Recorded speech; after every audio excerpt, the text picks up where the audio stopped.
Also, just real quick, Matt Walsh is just a little baby man. Like, no wonder they have him as a mascot for the Daily Wire in diapers. Um, dude, dude is so upset that leftists are criticizing the new Speaker of the House, and calling him like a Christian nationalist, which he is. I believe he outright says that he is. And Matt Walsh is just really upset that people don't love the idea of ending separation of church and state. Actually, people aren't really a huge fan in a very diverse society of putting into power a theocrat. I just love this clip in particular that's been doing the rounds today. And I love it because basically Matt Walsh says that that the Inquisition was given a bad rap, which is very funny to me because like the Inquisition it was terrible. Like the Inquisition's main job was coming up with new ways to torture confessions out of people.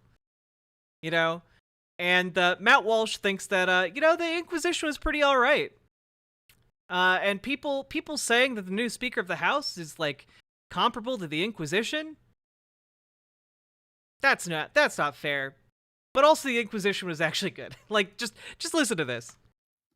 But this Salon piece still stands out for how blatant and flagrant it is. Here's how the piece begins. Quote, the House of Representatives, now run by Mike Johnson, offers a discount version of the apocalyptic orgasm that holy rollers have dreamed of for years. They've renewed the Inquisition and seem determined to convert the U.S. into a theocracy run by people who will thump you with the Bible but haven't read much of it. Now, at this point, you're probably wondering, where has that happened? Like, what is he talking about? Where have Republicans done anything that could be remotely compared to the Inquisition? Now, of course, the Inquisition gets a bad rap anyway. just like, where have Republicans done anything remotely comparable to the Inquisition? But I mean, if they did, it'd be pretty cool, though. Right? Like, like what a weird thing to say. But that's a topic for a different day. But in what way is Mike Johnson ushering in a theocracy? Is he proposing making church attendance compulsory? Has he tried to pass a law forbidding the practice of non-Christian religions? Has he burned any atheists at the stake recently? As far as I know, the answer is no on all counts.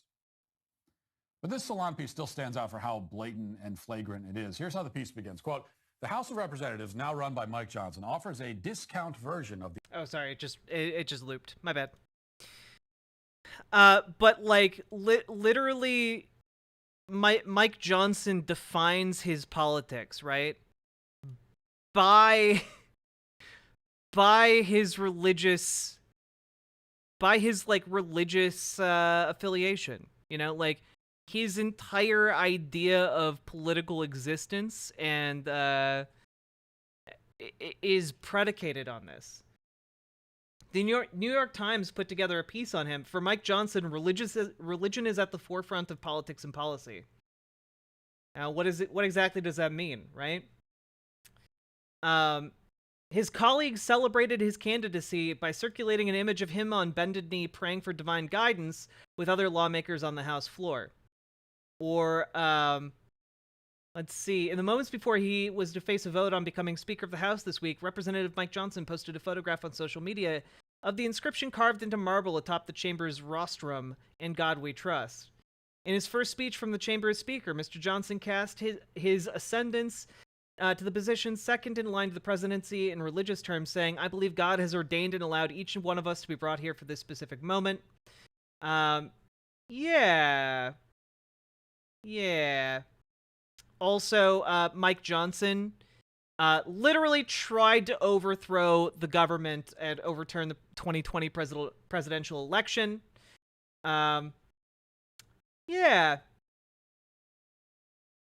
Speaker Johnson really does provide a near-perfect example of all the different elements of Christian nationalism, said Andrew Whitehead, a sociologist at Indiana University, Purdue University, Indianapolis. What a weird... That is Shitty to say. I hate that. Being comfortable with authoritarian social control and doing away with democratic values. Which, yeah, he literally tried to overthrow democracy. So, yeah, he's pretty comfortable with authoritarians and anti-democratic, basically definitionally. Right?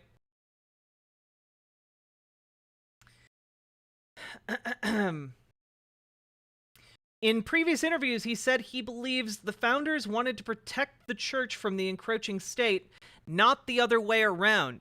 He literally, in interviews, talks about needing to put God into government, needing to enshrine Christianity at the center of the United States. He literally talks about turning America into a theocracy. Like,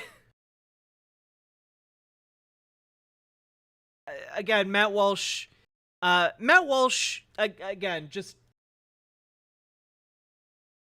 his Twitter bio describes himself as a theocratic fascist, and I think we should believe him when he says that.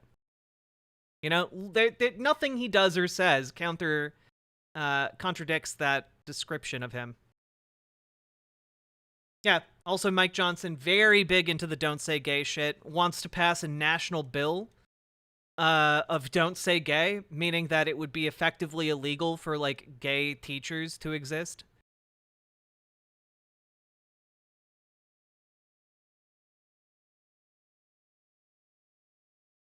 Yeah, he's talked about, like, queerness as people who are gay as earnest advocates of atheism and sexual perversion.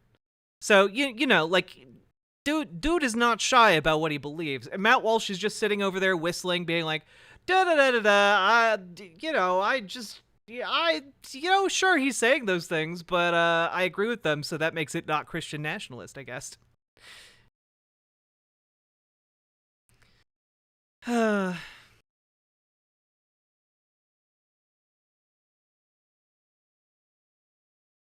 Yeah, dude is a shit show and basically evil. And I have no problem saying that. Both Matt Walsh and our new Speaker of the House. Wait, his wife is a conversion therapist? Is that... I have not heard that. Mike Johnson wife conversion therapy.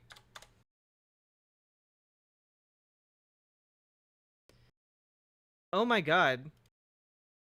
Before he became a politician, House Speaker Mike Johnson partnered with an anti-gay conversion therapy group. Dude.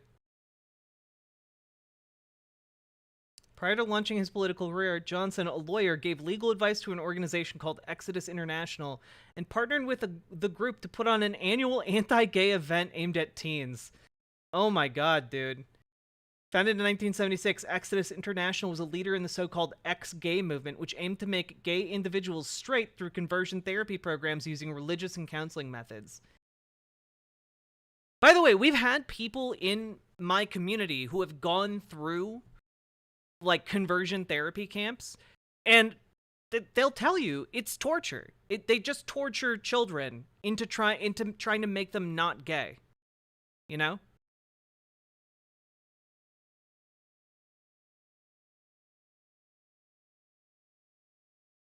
Like, literally, he worked with this organization, and then the group shut down in 2013 with its founder posting a public apology for the pain and hurt his organization caused. They operated for 37 years. My god.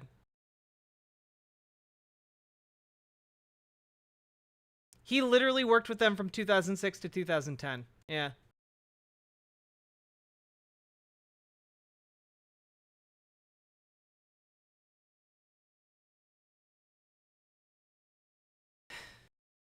Oh, cool. For years, Johnson and Exodus worked on an event started by ADF.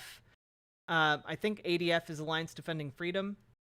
In 2005, known as the Day of Truth, which was a counter-protest to the Day of Silence, a day in schools in which students stayed silent to bring awareness to bullying faced by LGBTQ youth.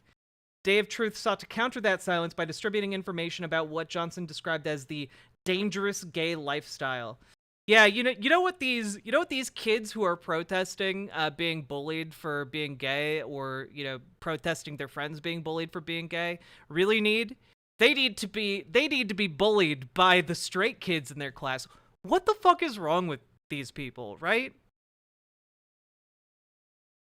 What the actual hell is wrong with these people?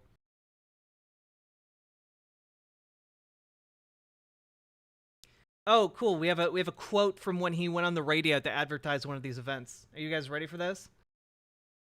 I mean, our race, the size of our feet, the color of our eyes, these are things we're born with and we cannot change. What these adult advocacy groups like the Gay, Lesbian, Straight Education Network are promoting is a type of behavior. Homosexual behavior is something you do. It's not something that you are. What an Oh my god. He then went on to say, some credit to the fall of Rome to not only the deprivation of the society and the loss of morals, but also the rampant homosexual behavior that was condoned by the society. Yeah, again, he's literally one of these Christian fascist guys who blames, like, the fall of Rome on gays and, like, degenerates of society for, the downfall of civilizations. So, guys, to give you some insight, right, into this, because I come from a background like this, right? These people believe that being gay is a moral failing, and that the more moral failings a society has, the more likely it is to collapse. This is a pretty common belief, derived from stories about, like, Sodom and Gomorrah. Goes all the way back to that for them anyway. And yeah, it's bullshit, obviously, but that tends to be their line of thinking. This is part of, like, the Christian fascist worldview.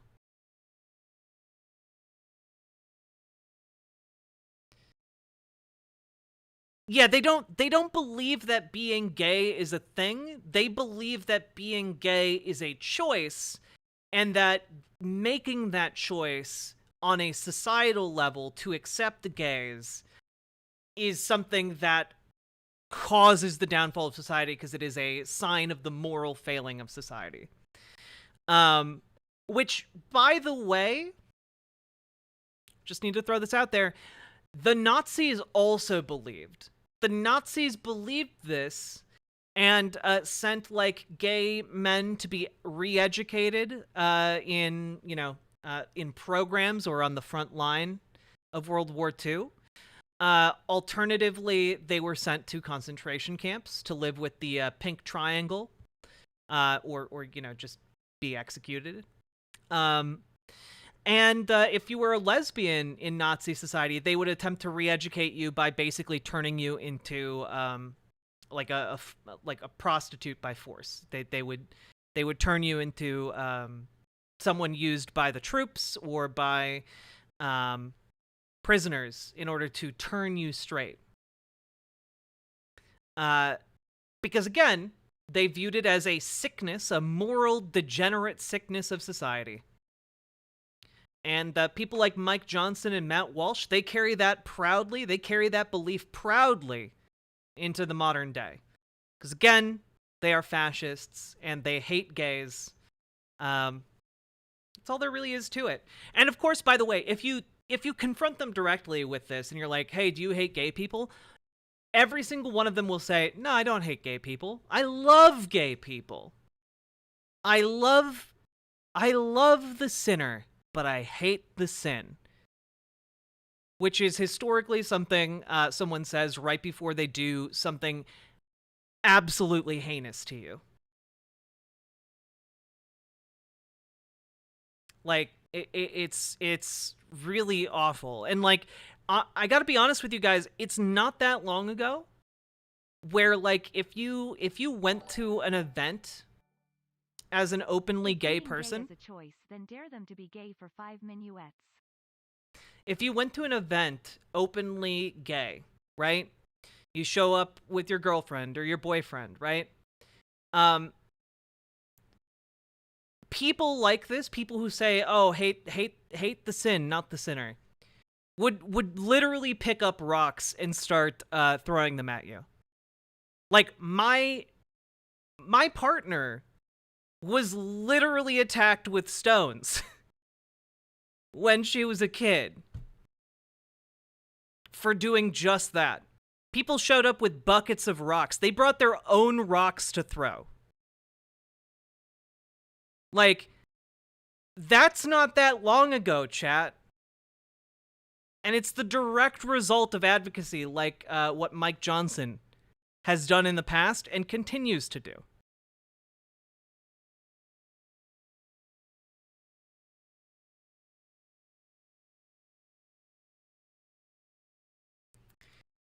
So, yeah, he's a bad man and should feel bad and shouldn't be Speaker of the House. But, you know, we don't get to choose the world we live in exactly.